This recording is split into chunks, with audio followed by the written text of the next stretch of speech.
Hi, this is Greig Fraser, DP of Lion and Rogue One. You're listening to the Go Creative Show. Hey everyone, my name is Ben Consoli. I am a director and owner of BC Media Productions, and this is the Go Creative Show, the show dedicated to creative professionals in the video production, filmmaking, television, and music industries. Greig Fraser is the visionary cinematographer behind the lens of Rogue One and Lion, and he's here today to talk about the surprising similarities between them. The Go Creative Show is supported by our friends at Kessler, making innovative tools for filmmakers. Visit them at KesslerCrane.com. Rule Boston Camera, buy, rent, create at Rule.com. Newsshooter.com, essential news for real-world shooters. Shutterstock.com, Hedge for Mac, the fastest way to back up media, and PremiumBeat.com, premium, royalty-free music and sound. What a big show we have for you guys today. At the last second, I get a call just 2 days ago saying that Greig Fraser wants to be on the Go Creative Show podcast, which is so great. Of course, I said yes immediately and moved a whole bunch of stuff around to make it happen, but so happy that I did and so happy that he was able to be on because Rogue One and Lion are clearly two of the most talked about films of the year. They're absolutely beautiful, both of them in their own right, and they're just fantastic films. And I'm sure if you haven't seen them both, I strongly suggest you do, especially Lion. I know a lot of us have seen Rogue One, of course. It's very popular and everyone's been psyched about it. But you may not know about the film Lion, and I cannot suggest it more. I saw it the day before the interview, and I absolutely loved it. It was really, really good. But before we get to his interview, I want to mention a couple things. First, Rule Boston Camera, our fantastic sponsor. We love those guys. Rule is the place to go to purchase and rent all of your production equipment. We all know that. But what you may not know is that they do learning labs and pub nights. These are events that are free, and they happen at their place in Boston. And they have two coming up that are really great. January 18th, the introduction to the Movi Pro. They have a Movi Pro. Everyone's going bananas over it. It looks amazing. And you get to learn about it on January 18th at 10 a.m. to 12 noon. That's a free event. And January 25th, the evolution of the Canon 5D Mark IV. And that, again, is a free event. It starts at 10 a.m. and it goes till 12. Now, these are hands-on experiences. You can learn about them. You can touch it. You can play with it. And it's all for free. But it happens at Rule Boston Camera in Boston. So if you can't make it, don't worry, because they post all of their events on their Vimeo page. So if you head over to rule.com, RULE.com, you can get a link to their Vimeo page and a link to register an RSVP for any upcoming event that they have.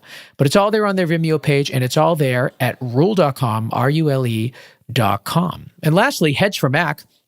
Hedge for Mac is the fastest application for importing and backing up media in OS X. It has a simple interface, but it's very powerful under the hood. It's built for video, photo, and audio in mind because you can import multiple sources to multiple destinations all at the same time. It's optimized for files 100 megabytes or larger, and it's even faster than the Finder. Every file that is copied by Hedge is cross-verified with the original. So you have the speed, you have the cross-verification, so you have peace of mind knowing that your files are copied correctly, and it's extremely powerful. And that's what we want. We want power, we want speed, and we want peace of mind, right? Because when you give that media card back to your director of photography or cinematographer, and they clear those cards, you want to make sure that all of your media is safe. And that's what you're going to get with Hedge for Mac. Now, they have a free version at hedgeformac.com. But if you go to hedgeformac.com/Go Creative Show, you're going to get a 20% discount off the full paid version. And that's the one you want to buy. The full paid version is $100, but with a 20% off discount, everybody's happy. And you get there by going to hedgeformac, hedgeformac.com/Go Creative Show. And you can also get there from our website at gocreativeshow.com. We'll put a link right there on the website for you to enjoy Hedge for Mac. Okay, it's time for our spotlight. Greig Fraser is the visionary director of photography for two of this year's most talked about films, the mega hit and stunningly shot Rogue One, and the absolutely beautiful and heartfelt film Lion. On the surface, these films are drastically different, but Greig considers them surprisingly similar and shares some of his lighting and lensing choices to prove it. Greig and I discussed the challenges of shooting in India, the Arri Alexa 65, the benefits of vintage lenses, and why he used the digital Sputnik LED lights on both films.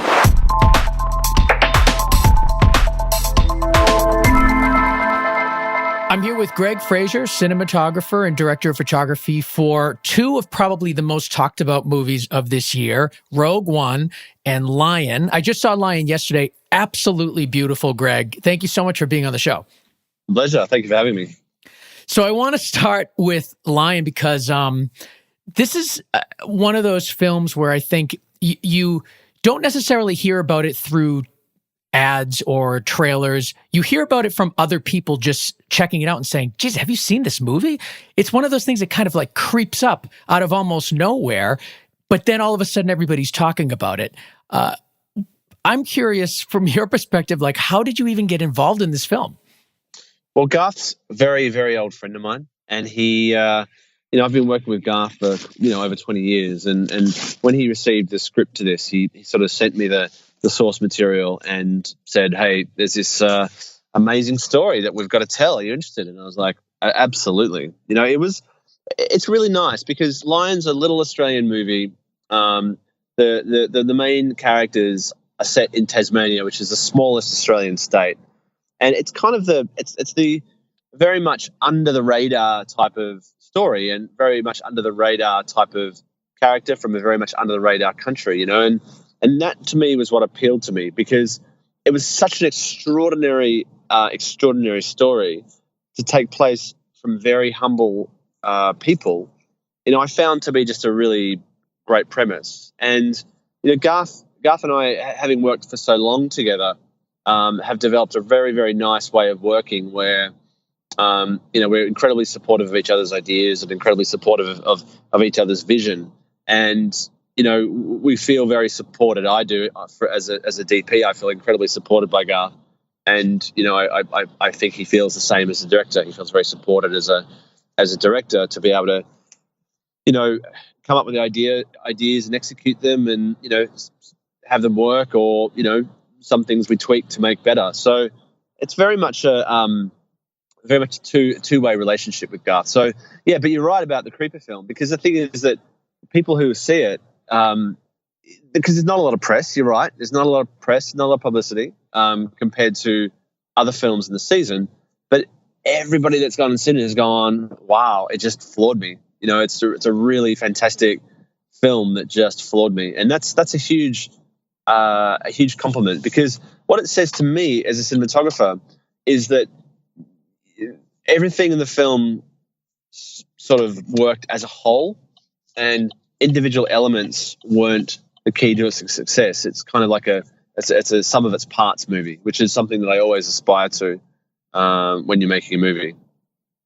Did you know from the very beginning you were going to be shooting this, about half the film in India, and the other half in Australia or Tanzania? As the script was being developed, there was obviously adjustments to each side, but no, pretty much it was Saru's adult journey. But to understand his adult journey, we also needed to really well understand his childhood journey, and so it was pretty much stated from the beginning. I mean, we knew from the beginning that a lot of it was going to be in India. The structure of it obviously was something that Garth was working on feverishly with our scriptwriter Luke Davies, but ultimately, we always knew about that sort of balance. Have you, before this film, had you shot in India before? I had, I'd shot Zero Dark 30 in India, so I did quite a lot of shooting in India for that, and also I've spent a lot of time in India just as a young cinematographer, as a young photographer, and as a young person. I traveled through India extensively. My wife has spent a lot of time there. She runs some charities there. So, as a family, we really have spent, a lot of time just feeling the place out. And it's always a joy because I don't know if you've ever been to India, but I haven't. But like anybody that I talk to that is in any sort of visual medium has always said that it's like one of the most amazing places. It's like a life-changing place. Yes, no, for sure. It is. And it's in some ways, it's very easy to capture because there is just visual sort of enjoyment everywhere you go. But on the other hand, it's actually hard to capture the essence of India. And I'm not saying I ever have, frankly, because I'm not that arrogant to believe that we've ever captured the essence of India, because the essence of India is so wide and so varied. But you know, with visuals, this is the thing that's, as a visualist, as a DP, as well as capturing the images that represent the movie, you've got to represent the feel. And so that was one of the biggest challenges for this movie, was to try and pick our way through the amazing visuals and really finesse and fine tune them to the point where we had solid feel and represented the country as best it could. What are some of the challenges shooting there? I've heard you talk in other interviews about just the sheer amount of people who are sort of onlookers as you shoot is beyond anything you've ever experienced before. I mean, the amazing thing with India is that you have access to resources, and the resources that you wouldn't have in Western countries. Like people, you have lots of people accessible, as in like you have lots of crew available, and like you have lots of extras available, and it's very great to access those guys. But the reality was that for us on Lion, we didn't want that, and actually we're shooting a 5-year-old boy. And I don't know if you know anything about youngsters, but they are very skittish and very, very hard to concentrate at the best of times. Yeah. So if you then put thousands of people around them watching, then it's really not conducive to good filmmaking. Nor is it conducive for. I mean, I get a bit freaked out when there's too many people around as well. I don't know. Maybe it's me growing up in suburban Australia and suburban Melbourne, as opposed to Mumbai, where young Sonny grew up, but where there's thousands of people everywhere. But I get a bit skittish when there's too many people around. So it's always nice to pare back. So on one hand, India offers you amazing human resources in the sense that you're able to tap a really fantastic industry, because there are so many films made in India that everyone is so skilled. Yeah. But on the other hand, you kind of want to pare that well back. So paring it back was a bit of the challenge. Well, what were some of the ways that you pared back on lighting, camera package? What did you do?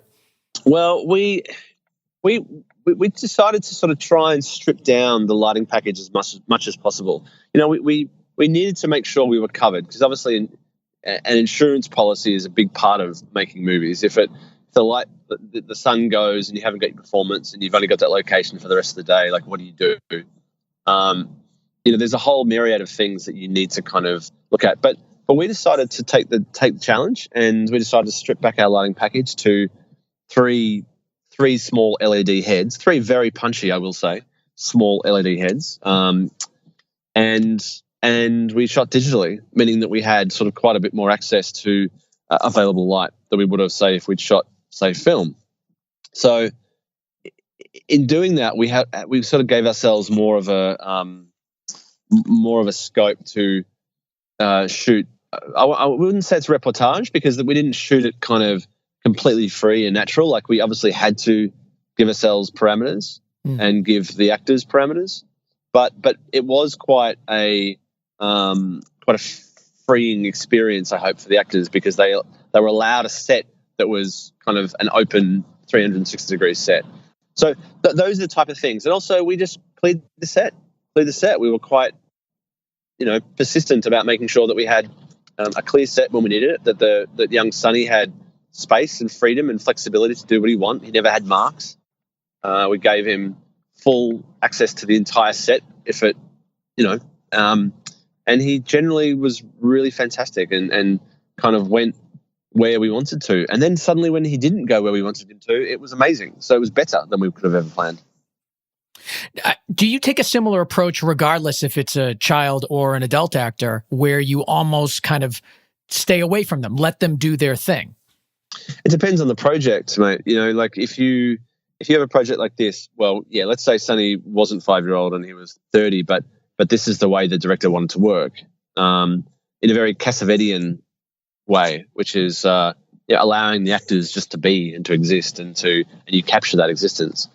Then yes, you would work that same way. If you're doing something a bit more precise, something a little bit more controlled, if there are controlled scenes or controlled shots where dolly starts here and it pulls into a close-up and then it follows with the actor as they walk from window A to console B and then sits down, then no, you've got to mark it and you've got to light it and you've got to be really controlled. But having all those tools in your back pocket to be able to do both of those things, even in the same movie, I think is kind of really interesting. Now, you'd mentioned just a couple minutes ago that there are tons of people watching you as you're shooting and all of that, and how you're trying to clear the set as much as you can. Were there any changes in your shooting style that you employed because you knew there were just going to be so many people around you? Well, we had to hide cameras at times. There were times where we're shooting on the train station platform where, we owned the platform occasionally for some shots and some small sequences, but then the bulk of the shooting at the train stations was all for real, with people going about their daily business, catching trains, buying tickets, doing everything that they do at a train station. And so generally, that's kind of the worst of both worlds. Not only do you have people waiting for trains, as in they've got nothing else to do, but you've suddenly got really good entertainment on the platform, which is a film crew doing a film. So, I mean, I know what I'd do. Like if I was watching a film get shot, I'd absolutely be sticking my head in there trying to see who the actors were and what they were doing. So in some ways it was kind of the magic worst of the situation where we had lots of people. So we had to hide the lens and the camera often, and we made some hides, which are kind of piles of boxes on carts, which we stuck little peepholes in and filmed sort of a little bit like candid camera. No way. It was quite fun actually, because here I was like, in the staging area, I was kind of packaged into a box, a little bit like an art installation, and then wheeled out, and I had a radio to my grip who was pushing me around. He was dressed in costume, and I'd try and just get the camera in the right position. It was quite interesting, and we used a gimbal rig for it as well, which we found to be really effective. We had a great gimbal operator from Melbourne named Brett Harrison who came over to India with us and allowed us the opportunity to basically run a camera in a sort of a handheld configuration, but loose, but with a with a bit of steadiness. That's so cool. I'm just like picturing it in my head. You're like peering through this box and kind of trying to hide from everybody. That must have been pretty cool. Like, were you thinking about that in the location scouts, or is that stuff during shooting? You're like, oh shit, there's a million people here. We have to figure something out.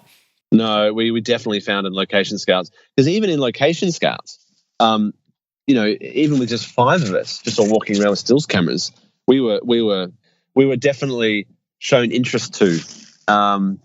By a lot of people. And also too, remember, I'd shot in India before. I'd shot on India on Zero Dark 30 up in Chandigarh.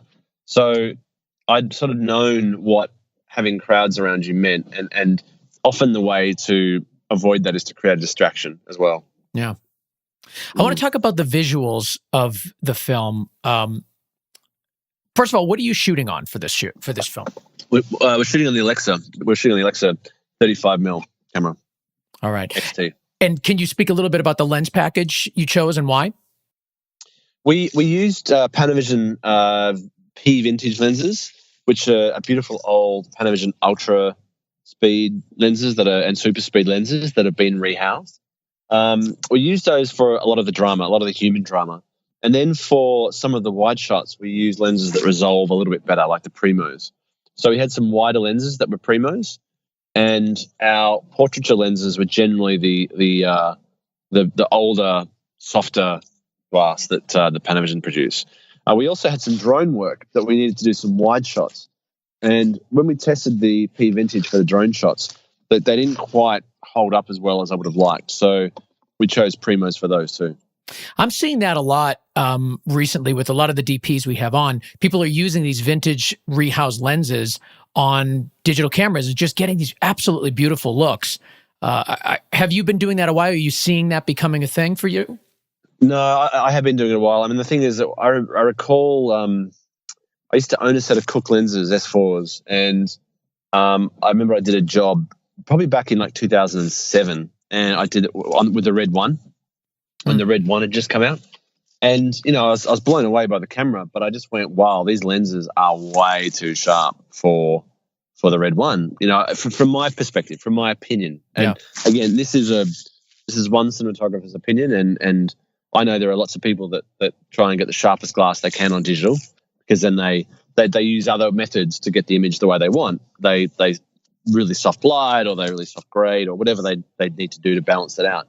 But I've always found that I like generally balance of softer glass.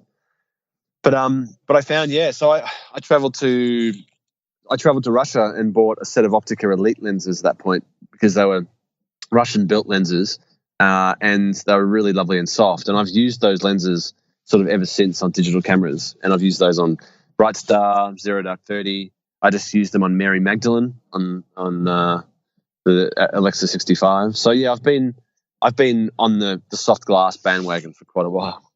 Let's talk about lighting. You used an interesting light on here, and you did an article with No Film School. Uh-huh. And you were using, what is it called? The Sputnik RGB LED light. Digital Sputnik, yes. Sputniks. This looks really cool. I had never seen this light before, and it's interesting to see you leaning towards LED. Can you talk to me about that light? Well, for the first time ever, in my opinion, LEDs have found that beautiful balance of being powerful enough to be able to use as a basher, or a bounce, or a soft light, or an eye light. So you can dim them from 100 up down to 1, and you can use them for any job that you want. Eye light, front light, back light, top light. And they're tiny, 4 inches by 4 inches. Wow. And they pack a punch. Now, obviously, I don't want to sound like I'm advertising these particular lights, but the thing is that they are the only ones on the market for me that have that balance of good light, quality of light, and also the amazing punch that they've got. So I found that I could take just 3 of the heads to India and pretty much do 95% of the whole film. There were some occasions we needed to light with some bigger heads, which we just rented in for the day if we could, and that sort of kept the budget down. And remember, we were dealing with a very modest budget here as well. So sure, any savings that we could make on lighting that we weren't carrying around, 12Ks or 9Ks or 6Ks, or if we weren't carrying them around, then it meant we weren't paying for them. Meaning that the money could then go towards more shooting time, could go towards an extra camera, because Garth desperately wanted 2 cameras, and we could get 2 cameras to do cross shooting. Sure.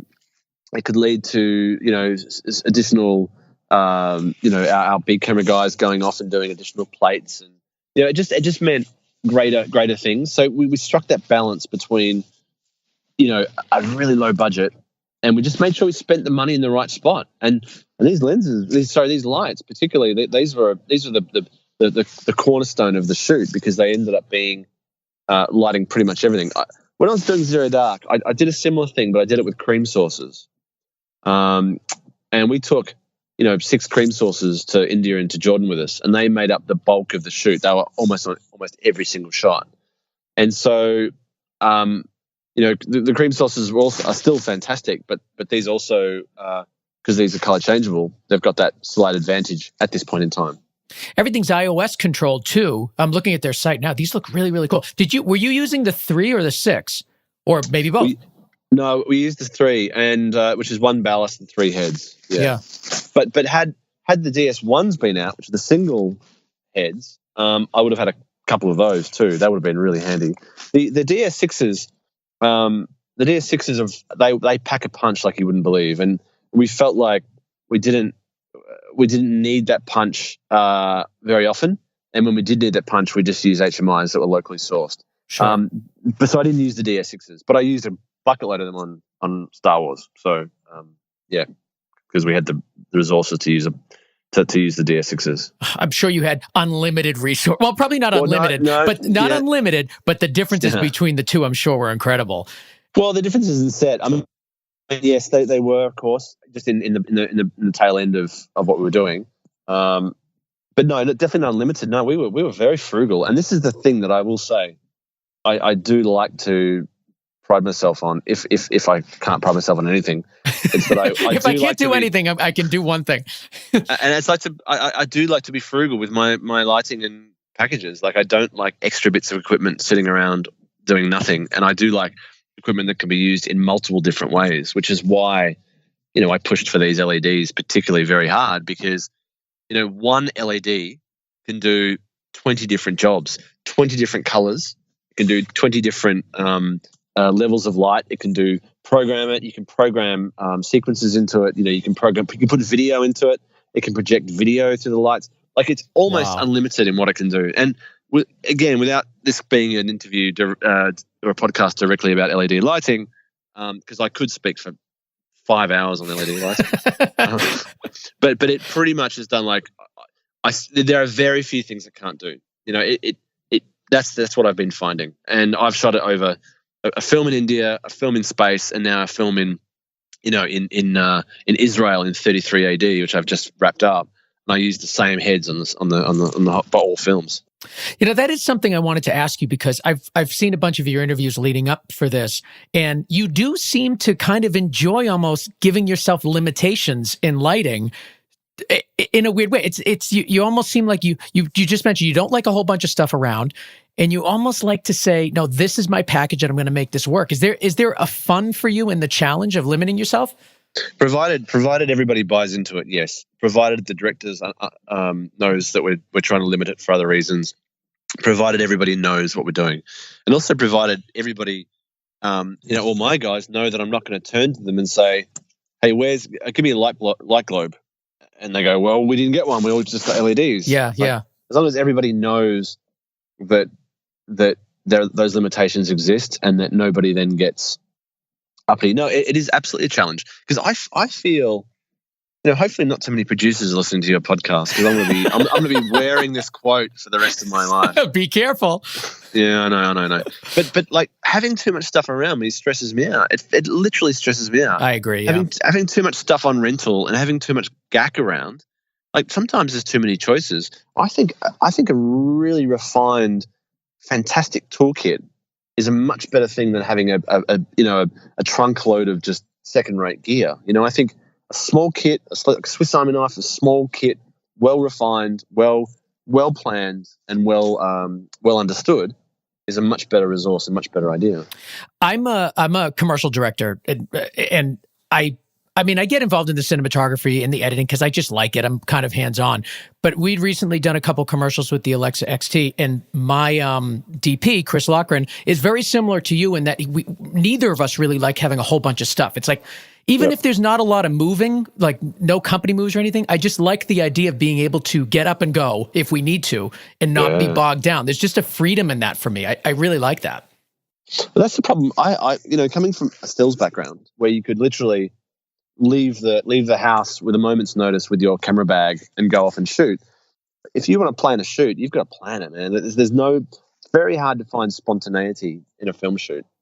You have to plan for spontaneity, don't you? I mean, that's the underlying takeaway from filmmaking. You need to plan for spontaneity as opposed to just find it, unless you're a documentary filmmaker. But so if you've got a unit behind you, and if you've got actors' green rooms and dressing rooms, and you've got costume people, and you've got everybody around you. For me as a DP, and this is what I try and say to all my guys, like, if we don't think we need it, let's just not bring it. Let's not put it on. I mean, we have to be really, really frugal. And it's not just from a cash point of view either, because obviously I'm not in charge of the cash, but I'm in charge of telling the director, oh, hey, actually to move actually next door is going to take a long time, because the cameras and the dollies, we've got too much gack, or the crane needs to move, or trying to remain nimble, I think is a very smart, good thing to do, even when you're on a film that's very pre-planned. I definitely like that approach, and it's interesting to hear you talk about it. I want to talk about emotional maps. I heard you in an interview talking about the emotional maps that you created for Lion, and I'd never heard of that term before, and maybe I'm just naive and not paying attention, but it was a new term for me, and I'm curious what that means to you, and how did you employ that with Lion? Well, in broad terms, you just need to know where the actors are at. I mean, put very simply, in kind of, almost, for elementary students, only that, because this is how I see it, because I don't have a very strong perception, but very, very, very simply, it's like, all right, the boy's happy at this point. Oh, the boy's starting to get a bit freaked out at this point. Okay, the boy's incredibly freaked out right now. The kid's exhausted right now. The kid's resigned himself. Like you kind of put all these markers in the sand and go, where is he sitting? And to make it broad, incredibly broad, so that when you look at the script or when you look at the story or when you look at the scene, there are these massive emotional milestones. This is how I see scripts. This is how I break them down in my mind. I emotionally break them down to very big milestones, and then within the milestones, I break them down into smaller milestones and smaller markers, sort of like mini pyramids. And then you've got the ability to go, all right, so what page? Okay, we're doing scene 73, which is on page 83. Okay, so-and-so does this. And because your emotional map has told you that this is where he's come from. This is where he's got to go with the story. So what is the best thing for the camera to do at that point in time? And often that changes throughout the shooting because the actor and the director will bring a lot to it. The scene that they may have shot, the previous scene that we may have shot 3 months ago, might not have been as big an emotional scene as was previously planned. It might have been smaller, so that the scene that you previously had this marker on needs to be changed because of what you shot already. So it's just, I guess it's a way to simplify a much more complicated, for me anyway, a much more complicated issue, and that's like how deep is this character feeling at this point, so that you can then break it down into smaller little sub-emotions. Well, I think one place where that emotional map probably was used quite a bit, because visually the way that the cinematography was really supported the scene, was the handheld shot versus the static shots when Saru first realizes that he's missing, or not missing, but he first kind of gets lost. The combination of him being frantic and him almost being worn out and exhausted, the way that you treated that with your camera movement was really brilliant, and I loved it. Well, that's the classic opportunity for a map, isn't it? Because you know exactly where he's at, and is he lying on the bench? This is where you get into it with the director. Like, is he lying there on the bench, like freaked out, shaking, as if like he's still coming to terms with it, or is he just like complete wreck? Like, I don't know if you've ever kind of done anything close to like a marathon, even half marathon or something, but you're a physical wreck by the time you get to the end of that, and it's like I've never done that, but I've done some heavy exercise. I'm a wreck after 2 miles, so I could never really do. I could never do a half marathon. Well, maybe we should have our own little 2 mile marathon. I know. Together. Oh God, what a mess! But yeah, no, exactly. And you end up sort of a complete wreck, and you're unable to move. And emotionally, it's all going on in your brain, but it's not going on in your body because your body's not able to do it anymore. So yeah, it was very much a controlled exercise, that, including the rest of the movie, of course.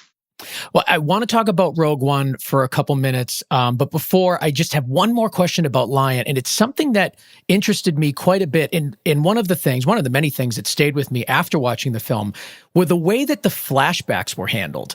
I can't think of another film where flashbacks were handled in a way where they didn't look anything different than the film.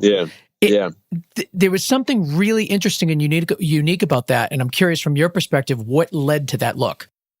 Well, we just deliberately decided not to change the look, I say in inverted commas, between India and Australia, because you didn't need to. The difference between India and Australia visually was very different anyway. Yeah. So we didn't say, okay, India's got a brown tone, Australia's got a blue tone, or a warm tone, or like we didn't paint it with some thick kind of crass brush that it didn't need. Frankly, it just didn't need, because India is so different. But then there's the other side of things, the emotional side of things, where the flashbacks aren't just flashbacks.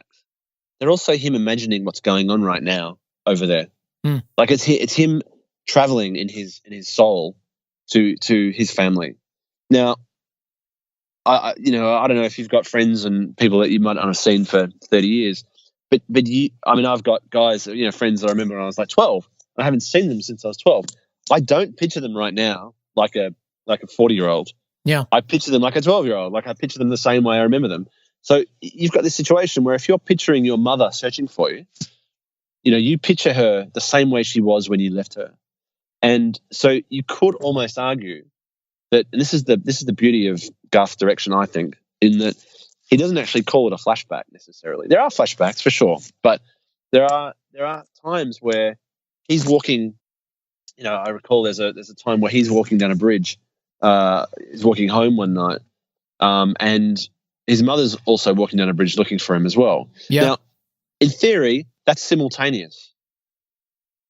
Do you know what I'm saying? Yeah. Like, yeah. Even though it actually probably wasn't, and even though literally it probably wasn't, in his mind, his mother's still searching for him, and his mother still looks like she looked when he left. Mm-hmm. So therefore, the camera needs to. This is a counter scene. This is a scene that needs to take place in the same camera style and the same look.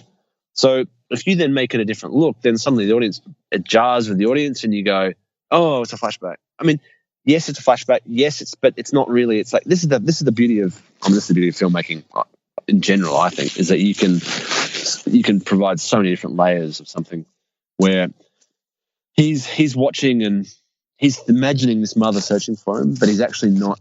He's imagining it currently, which is part of his kind of his desire to get home, and because he knows his mother's still searching for him, or he thinks his mother's still searching for him. Yeah. So he wants to take that pain away from her.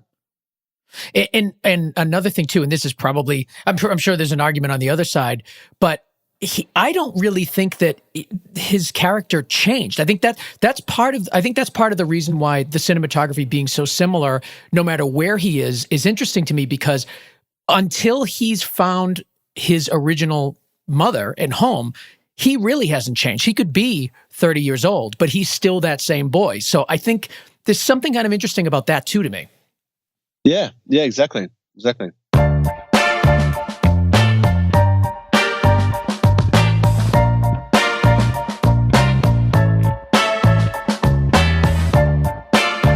You are listening to the PremiumBeat.com Song of the Week. It's called Shadows of Motown by Olive Musique.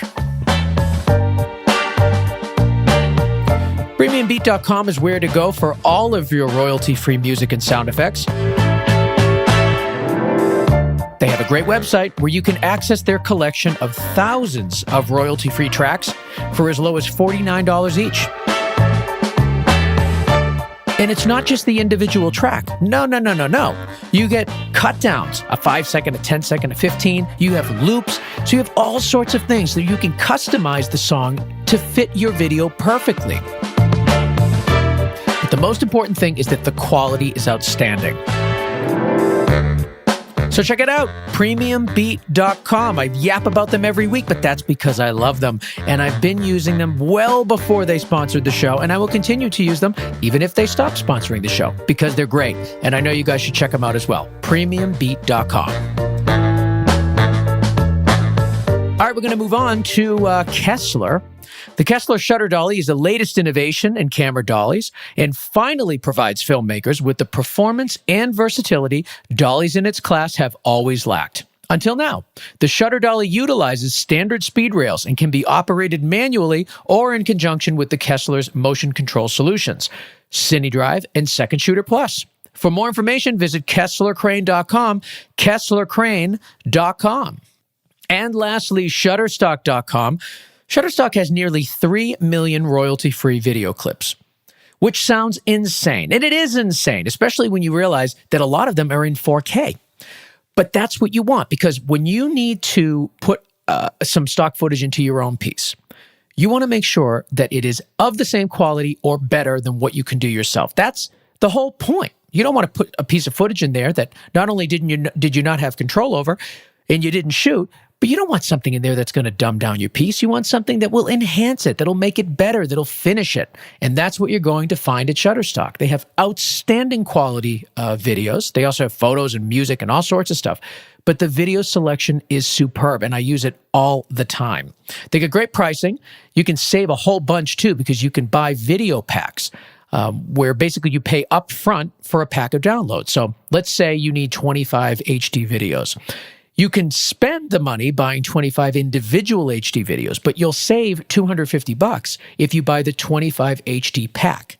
And they have all sorts of different variations of these video packs. And just one of the ways that Shutterstock makes it easy and affordable for you guys to get some nice stock footage. The Director's Choice collections are my personal favorites. It's expertly curated collections of videos that are inspired by all sorts of different directors. Quentin Tarantino, David Fincher, Wes Anderson. I love that collection, and I tend to go there quite a bit when I'm looking for some clips. They have a fantastic blog that you should also check out. We don't talk about nearly enough, but it's all there at shutterstock.com. Go there, check out their images, their videos, their music, and their blog. They got great stuff there, and I know you will love it. Shutterstock.com. All right, we're going to move on to our second portion of our interview with Greig Fraser, this time talking all about Rogue One.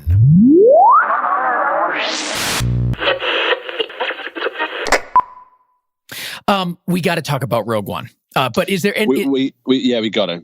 We have to. And, I think Lion certainly is an absolutely beautiful film, and everybody should go and see it. But a film that I'm sure a lot of the people listening have already seen is Rogue One. And I just want to take our last few minutes here and talk about it. You've done a bunch of interviews. There's been so much talk about the film. So I'm sure you've answered almost all of these questions a million times before. But I kind of want to start at the cinematography of it, the camera choices, and kind of what led you there. You shot this on Alexa 65, am I right? Correct, yes. And talk to me a little bit about the lens choices and what influenced that. Well, I mean, it sort of goes back to what I talked about before about being a bit of a fan of vintage kind of looks and vintage glass. I mean, not vintage looks as in I want everything to look like Lawrence of Arabia, but I like what that glass does. Now, this camera that Arri have put out, is just an amazing piece of equipment. Like, I can't speak more highly of it. It's just an incredible size sensor. It's amazingly good quality. It's has a great lens, light fall off. Everything about it's just beautiful. The size of the sensor is just to die for. It's like the medium format version of a film camera. So there's something special about that to me. And I wasn't around obviously in the 60s when large format was a big thing, but there's a reason why masters like Nolan use 65. There is a strong, good reason why they use it, and it's partially because of the feel that it gives. I saw a trailer for Dunkirk at a Rogue screening, and it was amazing. Just the how in that film you were because of that format. And so I believe that the format's a huge step forward for us as filmmakers. And the next step is then to find the right lenses, because again, going back to the digital thing, some people believe that digital is too sharp, and I partially agree. So trying to find lenses that augment those sensors, because frankly, that's what lens manufacturers were doing with film. They were making film lenses to augment film 10, 15 years ago. And now we need to do the same thing with the digital sensors. We need to make those lenses. So these amazing lenses that Panavision have, these ultra Panatars, that I just think were incredible pieces of glass. We went through many rounds of testing and lots of different options, film and spherical and film and anamorphic, and the lenses that they used on A New Hope and the lenses they used on A Force Awakens. And we went through all those lenses and they were all fantastic. But with this one, we found, to me, what we remembered A New Hope to be. I remembered A New Hope to be big and bold and dirty and interesting, and do you know what I mean? That's how I remember A New Hope. Yeah. And so these lenses were the perfect augmentation and the perfect visual example of how I remembered A New Hope. Did you, and it's funny that you say the way you remembered it, because sometimes people remember things differently. Like if you hadn't, and also you remember things from a different perspective too. Like, did you go back and watch those films leading up to shooting Rogue One and say to yourself, that is different than the way I remembered it? Yeah, a little bit. That did happen, yeah, because we also watched some Spielberg films as well. Remember we watched some great Spielberg films and went, oh, wow, yeah, okay.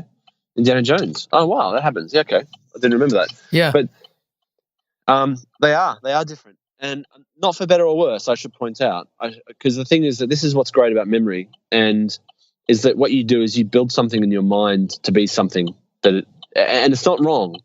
It's just maybe different to the reality. Like as a 10-year-old watching A New Hope on VHS, I recall, Nice. versus being a 40-year-old watching A New Hope at Lucasfilm at Skywalker Ranch, which is quite a buzz, I will say. Oh my God. And it was different, of course, because I'm watching a film projection of A New Hope at Skywalker Ranch. So, it's kind of it's a different thing. But then that's why you need to kind of go back and go, well, okay, memory is a much more powerful thing than reality.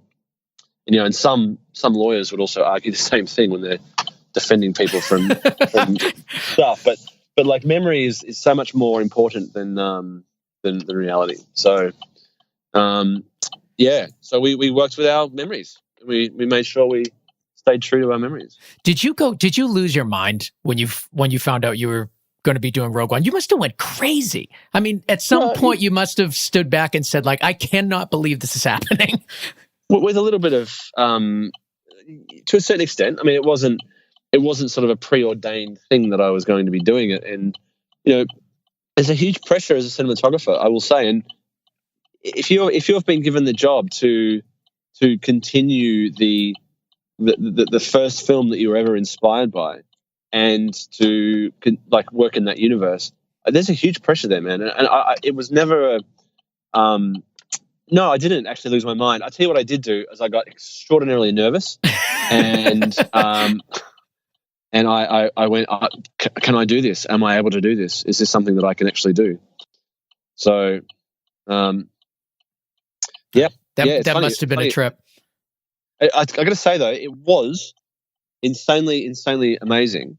Heading and going to Lucasfilm and going to Skywalker Ranch, and we watched some of the dailies to make sure that because there were some technical questions that needed answering, that we needed to answer about X-wings and about how they shot stuff, and we weren't trying to shoot shot for shot, of course, but we were just definitely, there were things that we went, well, actually, how did they shoot X-wings there, and how did they do this footage?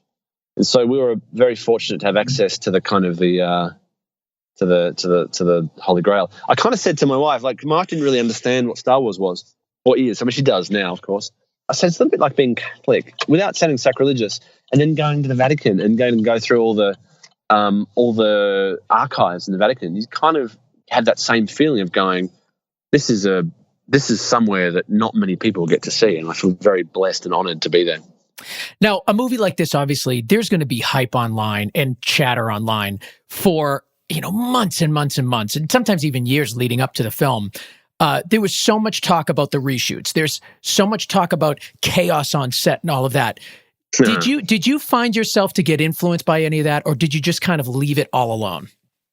No, I think, listen, the way that all you can do really is put your head down and your backside up and just keep working. But so much noise out there, I couldn't believe it. I was really surprised because, like, we're in there making a little movie. Now, I know it's not a little movie, but ultimately, when you're at the coal face, it's a little movie because you're dealing on a day-to-day with the script, and and it was amazing to hear. It was a lot of crap, actually. I mean, it was a shame, but you know what? No one's going to.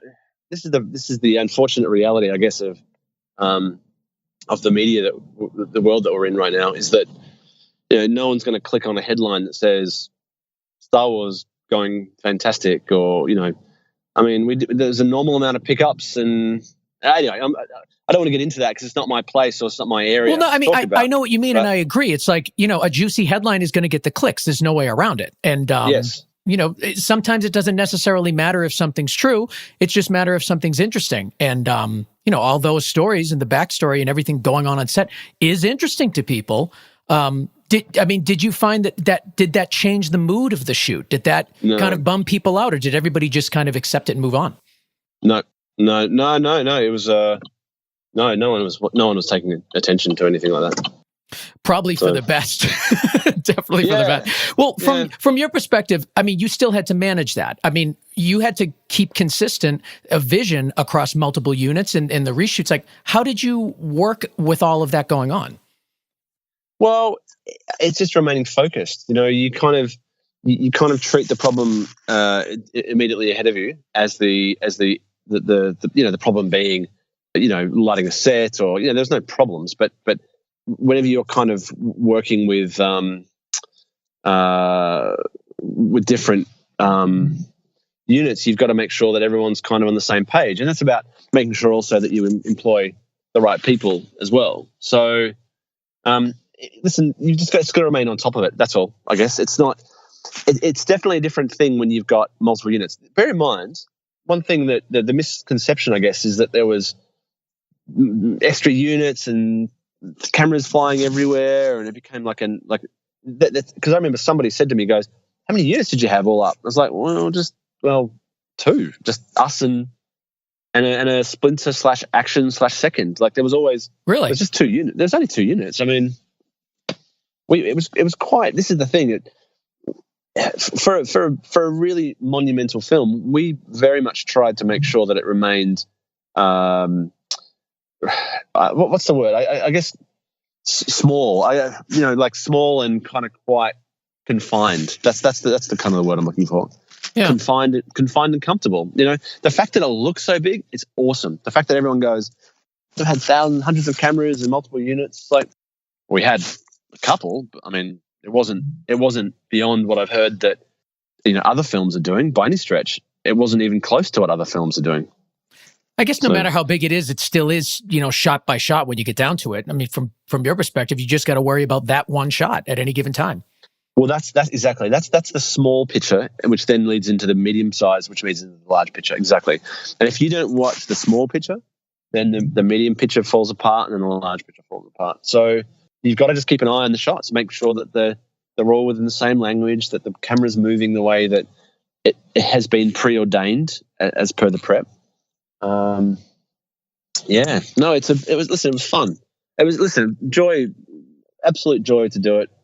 Hard work. I worked incredibly hard, incredibly kind of enjoyable experience. And the people there that we were working with, I mean, Lucasfilm too. One thing, if you get a chance to work with Lucasfilm, I mean, they are such amazing filmmakers, you know, like Kathy Kennedy at Lucasfilm. And all the people that she's got going there are just really fantastic. So yeah, absolute joy. I will say, a joy. We've got a couple questions from Twitter. If you have a couple of minutes more, yeah. Stephen Henderson on Twitter at Habit of Seeing is asking, how did you work with Gareth's concept boards, and how is it different than traditional storyboards? Well, he often, and this is part of the first thing that I saw when I met with Gareth.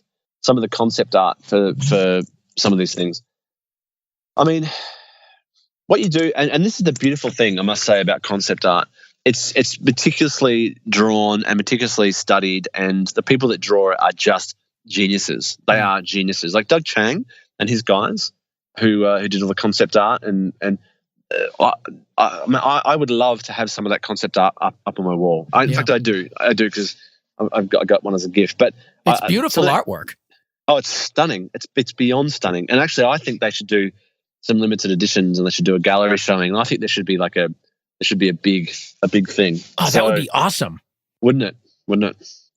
Yeah, that should be like a traveling gallery show of original concept art. But from your perspective, is that kind of like, I mean, so much of the look has been developed in the concept boards.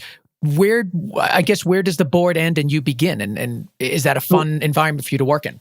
Yeah, I mean, hey, like, egos aside, I mean, just because, like, if someone shows me a concept board and there I am faced with a set that looks like that, why would I want to make it look any different if it looks amazing? I mean, the only reason I would was because I want to put my stamp on it, which is absolutely disgusting if you ask me. If it's an amazing bit of art and it looks incredible and it fits the concept of the film, why wouldn't you want to try and light it as best you can? Often, unfortunately, concept art is lit in a very kind of perfect way, as in they don't take into account technically how hard it is how big the light box, the soft box needs to be to make that lighting look like that. How big the technical behind it needs to be to make something look like that. So that's the problem. It's all very blue sky concept art. And so often you're trying really hard to make sure that you have you have all the right tools in place to because this is the thing, we're working with such amazing creatives. You don't want to throw that away as a DP. You want to embrace that. But you look at all that concept art, and then you look at all the work that ILM did at the back end, and it's just, hopefully it's seamless. Hopefully it's like one organism creating a seamless event, which then you as an audience watch, and you don't think about the concept art or the DP or the post. You just think about the experience. Nice Lady Productions on Twitter is asking about your thoughts on 3D and how. There's no specific question here, but I guess what we want to get at is: Are you thinking about anything differently, knowing that the film is going to be transitioned into 3D for some screenings? I mean, the question I also ask the question, like, would you as a DP change anything knowing that people are going to watch it on an airplane? Yeah. Or that the people will watch it on TV? I would have to say that what you need to do is focus on the job at hand, which is creating primarily a 2D product, because that's the main release of the film, and do it as best as you can. 3D obviously you do have to take into account somewhat, but no, I think it doesn't change much. If I was doing a 3D film, mind you, that's a different story. Sure. And I remember talking to a very good friend of mine, Matt Reeves, who shot Planet of the Apes, the second one, and he shot that all native 3D, and that was incredible. I watched that in 3D and was just blown away. And they shot it for native 3D, so it was very much a native 3D film. You can sort of tell. I think you're right. There is something different when you watch something in 3D that was meant to be and shot in 3D. It's just a different feel. And it's not just about things flying out at you and just doing visual gags. It just feels differently. The scenes, the atmospheres, the wide shot, certainly, it all just feels very different and very purposeful. Yeah. Well, because you're standing on set and you're looking at 3D and you're making decisions on set. Yeah, that's the thing. Yeah, we weren't doing that. We were shooting natively 2D. And lastly, from Zach Richard on Twitter at WZ Richard, he asks about your path from script to lookbook. And I'm sure this is a long discussion in and of itself, but can you tell us anything about your process from when you first get the script to when you start creating the look of the film? We're talking specifically about Rogue or about films I think in general. I think it's just the way you unless there's something different about Rogue, but the way you treat that pathway from script to the look. No, not necessarily. The difference with Rogue was there was more concept art. That's the difference, because with something like Lion, concept art comes from references that you might draw with the director. So my early stages is you read a script and you have a mental picture of how it will look, and then you go into a meeting with the director and you hear what he has to say about his opinion about the look, and then hopefully some of those ideas marry over. And so it's very much a slow process getting to that point, because you need to go back and revisit those ideas, and maybe those ideas don't work because the location that you've chosen doesn't allow that idea. So then you have to adjust it accordingly. So yeah, it's very much a slow process, and something I find it hard to quantify, actually.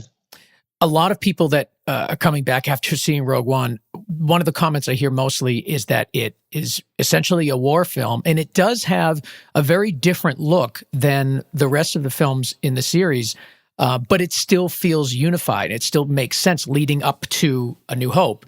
Yep. Can you talk to us a little bit more about that? Well, as I said before, myself, Gareth, quite a lot of other people on the show, we're all very, very, very majorly inspired by A New Hope as kids. But that was the first thing I remember knowing about film. I didn't know I wanted to be a filmmaker at 6 or 7. I can't say Star Wars made me want to be a filmmaker, because it didn't. I didn't know what I wanted. I wanted to be a heart surgeon. I wanted to be a fireman. I remember I wanted to be like a garbage man. It was like I didn't know at that age what I wanted to do. But I tell you what it did do is it influences me visually over the course of the last 20 years, because subconsciously there are visuals in those films that we always draw upon, that we use as reference. And the good thing about doing a film that butts right into A New Hope was that not only could you draw upon those references, but we were encouraging ourselves to draw upon those references and making those references not hidden, actually making them actual things that you watch and go, oh, that's the Death Star. That's the Death Star outside the window of the Star Destroyer. Like there are references and angles that you remember from Empire that you go, yeah, that's the shot we should be doing. And so that's one thing. But then there's also the fact that over the last, since the age of 5 or 6 or 7, when we first watched A New Hope, we've also all watched hundreds of other movies and been influenced by other movies too. So to try and make a rip-off of A New Hope, I don't think is honest to us or honest to people who are watching it. Mm-hmm. You don't make something a style just for the sake of it. You do it because it warrants it, and it feels like this film warranted a little bit of love from an action movie. Again, an action movie is not the right word. It wasn't an action movie. It's a, like you said, it's probably a gritty war film. And so we referenced other films in that genre to try and kind of add that in. So yeah, it was very much it was quite organic, but well discussed. Well, your work is absolutely amazing, and it's been so exciting watching your career skyrocket over the past few years. And very much looking forward to Mary Magdalene, which is, you just finished shooting, and that's coming out when? I don't know actually, but I think it's beautiful. I was really enthralled by it. I think it's one of the most beautiful things I've shot, and the actors in it are incredible. I'm blown away. I can't wait for people to see this film. Well, you have to come back and talk to us about it. Sure. Invite me back. I'll be there, man. I'll be there. I could talk for hours. Let's talk for 2 hours about Mary Magdalene. I love that. I love that. No, that was excellent. Thank you so much, Greg. I really do appreciate it. And we'll definitely have you back for Mary Magdalene. I can't wait to hear more about that one. All right. Thank you, mate. Greig Fraser. What a great guest. It's such an excellent director of photography and cinematographer. It's unbelievable the stuff he's worked on. I mean, Rogue One and Lion, obviously beautiful, but he did Foxcatcher. He did Zero Dark 30. A ton of music videos. He's really outstanding, and I can't thank him enough for being on the show. I want to thank Matt Russell, who is outstanding in his own right. Matt Russell from Gain Structure Sound. He's the one making the show sound so good because he mixes it and masters it. And you can find him on Twitter at Gain Structure and online, gainstructure.com. While you're on Twitter, you can tweet us at Go Creative Show. At Go Creative Show, let us know what you think of the show and if you have any guest suggestions. But the best thing to do, honestly, if you love the show, go to iTunes, give us a 5-star review. Activity on iTunes is really helpful for us, so head over there. And of course, our sponsors, Hedge for Mac, Rule Boston Camera, Kessler Crane, News Shooter, Shutterstock, and Premium Beat. Without these people, the show wouldn't exist. So please, support those that support us, and we'll see you next week. Bye-bye.